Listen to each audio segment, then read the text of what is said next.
Disgrace. Starmer sparks fury by supporting ICC as Netanyahu faces farcical arrest warrant. Israeli Prime Minister Benjamin Netanyahu could face arrest if he visits Britain after Sir Keir Starmer gave his backing to the International Criminal Court's arrest warrant.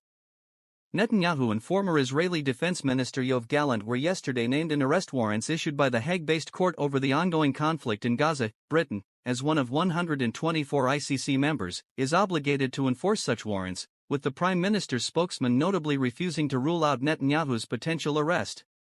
The ICC's warrants stem from allegations that Netanyahu and Gallant bear criminal responsibility for war crimes, including using starvation as a method of warfare, murder, and persecution. Hamas military commander Mohammed Deif was also named in the warrants, facing charges of crimes against humanity including murder, extermination, and rape.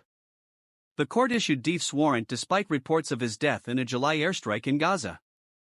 Addressing Starmer's position on the arrest warrants, the Prime Minister's official spokesman said, "We respect the independence of the ICC, which is the primary institution for investigating and prosecuting the most serious crimes in relation to international law." The spokesman repeatedly declined to specify whether Netanyahu would be arrested if he visited the UK, instead stressing he would not get into hypotheticals. In a significant policy shift, Labour scrapped Conservative plans to formally oppose the arrest warrant shortly after taking power in July. Attorney General Lord Hermer Casey emphasised that Starmer's government was determined not to do anything that undermines the work of the ICC. Foreign Secretary David Lammy last month also voiced his support for the ICC.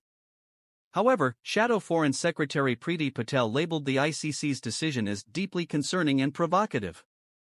"This will do nothing to bring about the release of all hostages held and the bringing of much-needed aid into Gaza," the top Tory added. Shadow Justice Secretary Robert Jenrick argued, "The UK should not enforce this farcical arrest warrant from a politicised court that is itself mired in scandal.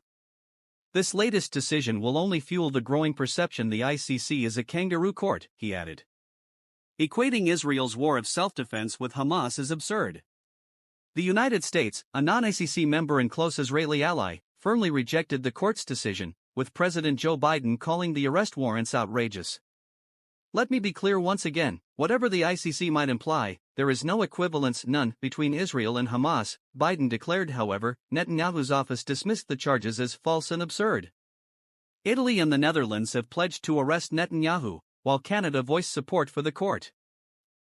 Any potential arrest could be circumvented through diplomatic immunity, as demonstrated when Vladimir Putin avoided detention in Mongolia despite an ICC warrant for alleged Ukrainian war crimes.